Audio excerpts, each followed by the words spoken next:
Bienvenue dans mon vidéo sur la loi des cosinus. Il y en a plusieurs d'entre vous qui m'ont demandé, quand on parlait de la loi sur les cosinus, de comment on se rendait à avoir une loi qui s'écrit de cette façon-là, avec les composantes qui la contient. Surtout par rapport à la dernière section de la loi, donc le moins 2a fois b fois cos de c. Donc je vais vous montrer aujourd'hui d'où ça vient. Au fond, si on prend par exemple un triangle ici, A, B, C, on pourrait dire qu'on a des côtés avec des mesures petit a, petit b et petit c. Si on connaît l'angle A, ce qu'on va essayer de faire, c'est d'exprimer la mesure du côté A ici à partir de la mesure du côté C et du côté B et de l'angle A. Donc la première étape, ça serait de tracer la hauteur partant de B. On trace la hauteur à partir de B qui croise à 90 degrés. À peu près comme ça ici.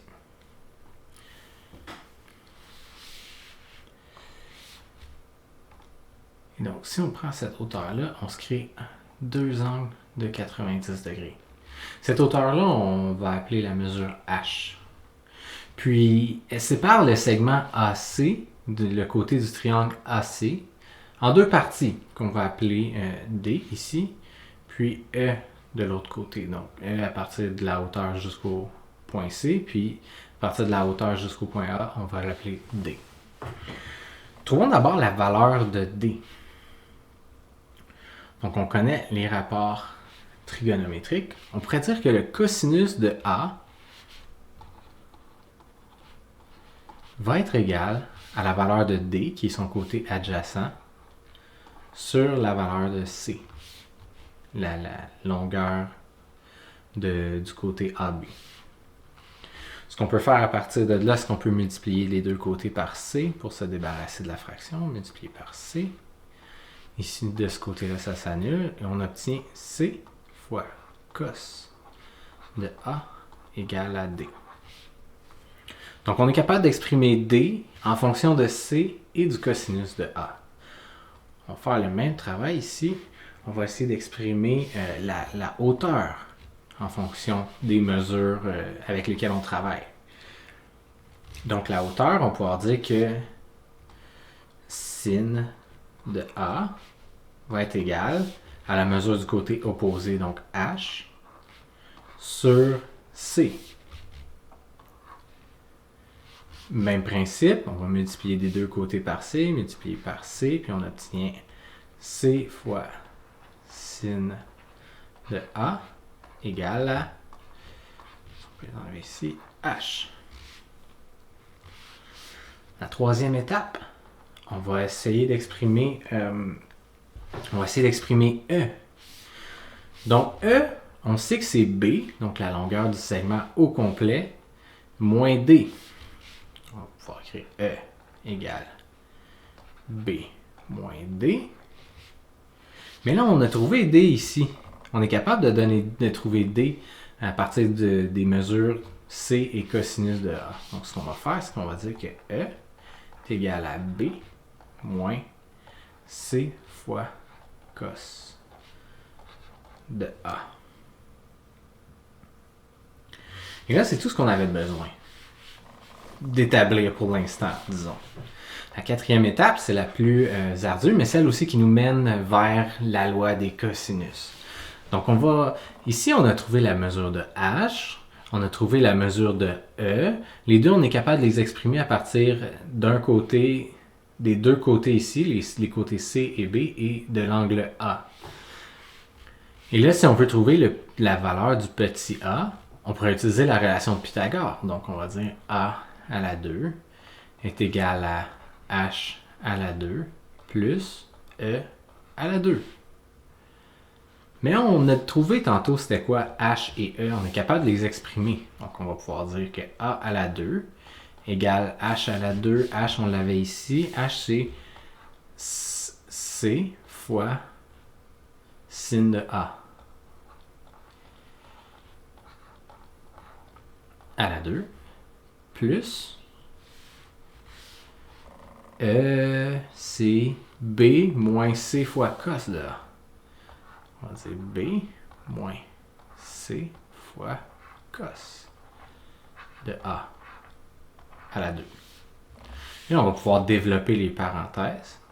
A à la 2 va être égal à C fois sin de A à la 2. Quand on a un produit qui est élevé par une puissance, que ce soit le carré ou peu importe, donc quand on prend un produit, qu'on élève chacun des deux morceaux, ou on élève le total du produit, le résultat du produit à la 2, on pourrait aussi mettre à la 2, distribuer l'exposant à chacun des membres.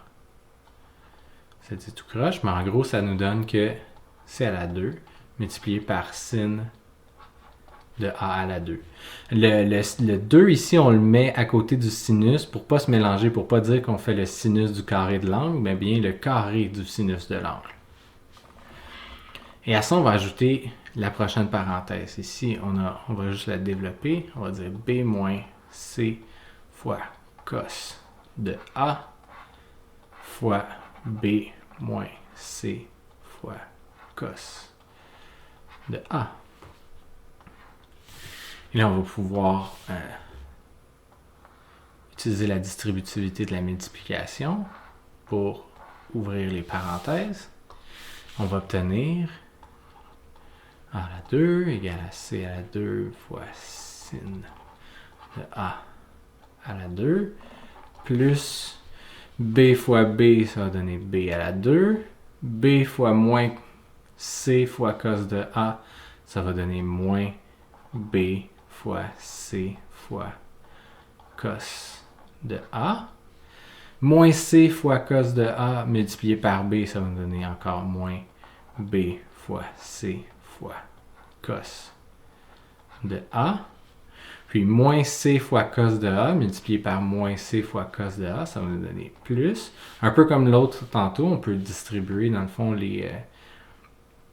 on peut distribuer l'exposant aux deux parties de la multiplication. Donc, C au carré fois cos de A au carré. Et là, ça nous donne tout ce qu'on a besoin pour continuer. On va pouvoir dire A à la 2. On va juste le réorganiser. Égal C au carré fois sin de A au carré. On va aller chercher le plus ici, cet élément-là qu'on va ramener par ici. Donc, plus C au carré fois cos de A au carré. Ensuite, on va pouvoir mettre le plus B au carré. Puis ensuite, on a 2 fois moins B fois C fois cos de A, puis moins B fois C fois cos de A. Donc, on va pouvoir dire moins 2 fois B fois C fois cos de A. Ensuite, on va faire une simple mise en évidence sur les deux premiers termes. Donc, A au carré égale à C au carré multiplié par sin au carré de A plus cos au carré de A plus B au carré moins 2 fois B fois C fois cos de A. Ça ressemble déjà pas mal à la loi des cosinus, mais il y a cet élément-ci, le sin au carré de A et plus le cos au carré de A. C'est quelque chose qu'on n'a pas vu en classe parce qu'on n'a pas besoin d'apprendre cette section-là. On appelle ça des identités trigonométriques. Donc, il y a quelques opérations qu'on peut faire sur les sinus et les cosinus qui nous donnent des résultats toujours similaires. Alors, quand on additionne le carré du sinus d'un angle au carré du cosinus d'un angle, ça nous donne toujours 1. Et donc, on va utiliser cette identité-là pour dire que A au carré est égal à C au carré multiplié par 1. Donc, on n'est pas obligé de le mettre parce que le 1 est l'élément neutre de la multiplication. Plus B au carré moins 2 fois B fois C fois cos de A. Je pourrais le réorganiser de la façon dont on aime le présenter. Donc A à la 2 égale B à la 2 plus C à la 2 moins 2 fois B fois C fois cos de A. Au fond, tout ce travail-là que je viens de faire, vous pourriez définitivement le faire avec, si vous aviez des valeurs, donc une valeur à C, une valeur à l'angle A, une valeur à B, puis ça serait possible de faire tout ce travail-là. Mais c'est beaucoup plus simple, puis c'est pour ça qu'on vous le montre, dans le fond d'utiliser la relation qu'on a découvert ici, qui va nous permettre de trouver soit la mesure d'un côté, ou si on a les mesures des trois côtés, va nous permettre de trouver l'angle de l'autre côté. J'espère que ça vous a intéressé, puis à une prochaine fois.